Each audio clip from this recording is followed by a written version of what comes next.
Hai, kembali lagi dan aku Felicia, dan di video kali ini kita akan mempelajari jenis-jenis reksadana.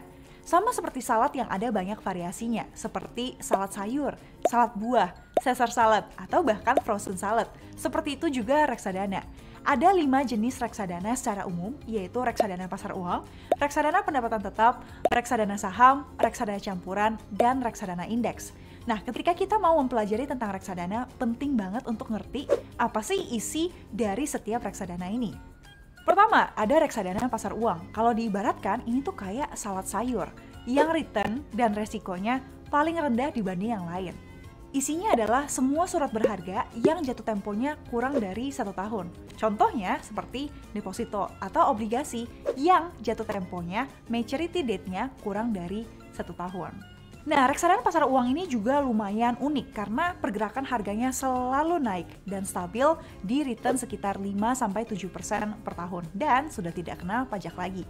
Nah, reksadana pasar uang ini cocok untuk kamu yang punya mimpi-mimpi jangka pendek yang kurang dari 1 tahun. Walaupun kamu tetap bisa jual dan beli reksadana pasar uang ini kapan aja.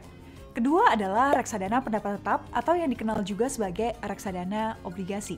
Mungkin kalau diibaratkan ini tuh kayak salad buah yang return dan resikonya sedikit jauh lebih tinggi dibanding reksadana pasar uang tadi. Returnnya bisa sekitar 8-12% per tahun. Isi dari reksadana pendapatan tetap ini 80% dialokasikan ke produk keuangan yang sifatnya adalah hutang atau obligasi yang memberikan pendapatan tetap, seperti dengan namanya.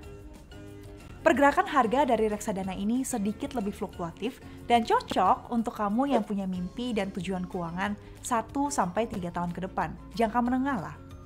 Kemudian yang ketiga adalah reksadana saham. Kalau diibaratkan ini tuh kayak Caesar salad yang isinya daging, ayam, atau sapi yang sedikit lebih liar nih pergerakannya dibanding reksadana yang lain. Return dan resikonya juga tentu jauh lebih tinggi, bisa sekitar 10-20% per tahun. Bisa naik dan juga bisa turun.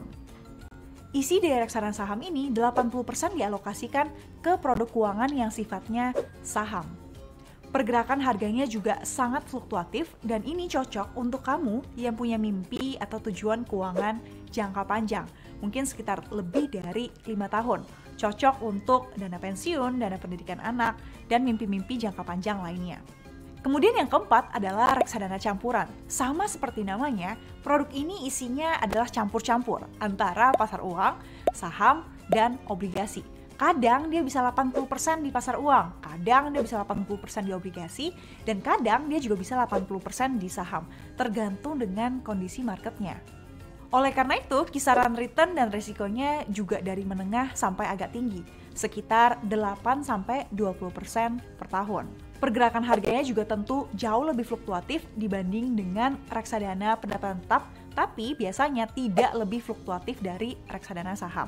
Nah, reksadana campuran ini cocok untuk kamu yang punya mimpi dan tujuan keuangan jangka menengah sampai jangka panjang, mungkin sekitar 3-5 tahun. Dan yang kelima, yang terbaru dan yang sangat terkenal di luar negeri namanya adalah reksadana indeks. Isinya adalah obligasi atau saham yang mengikuti indeks. Jadi bedanya dengan reksadana yang lain yang tadi kita udah ngomongin adalah 4 reksadana sebelumnya adalah reksadana yang dikelola secara aktif. Manajer investasinya pilih sendiri nih, saham apa ya, obligasi apa ya. Tapi kalau reksadana indeks, manajer investasinya itu pasif.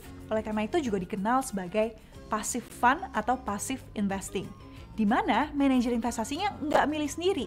Dia udah langsung mengikuti sebuah indeks yang dipilih sejak awal.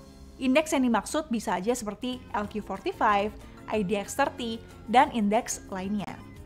Return dan resiko dari reksadana indeks ini berkisaran dari menengah sampai tinggi, begitu juga dengan pergerakan harganya. Reksadana indeks ini cocok untuk kamu yang punya mimpi dan tujuan keuangan jangka menengah sampai jangka panjang, mungkin sekitar 3-5 tahun. Nah, itulah 5 jenis reksadana yang paling umum, reksadana pasar uang, pendapatan tetap, saham, campuran, dan indeks. Dan untuk semua reksadana yang tadi aku udah sebutkan, ada versi syariahnya dan versi konvensionalnya.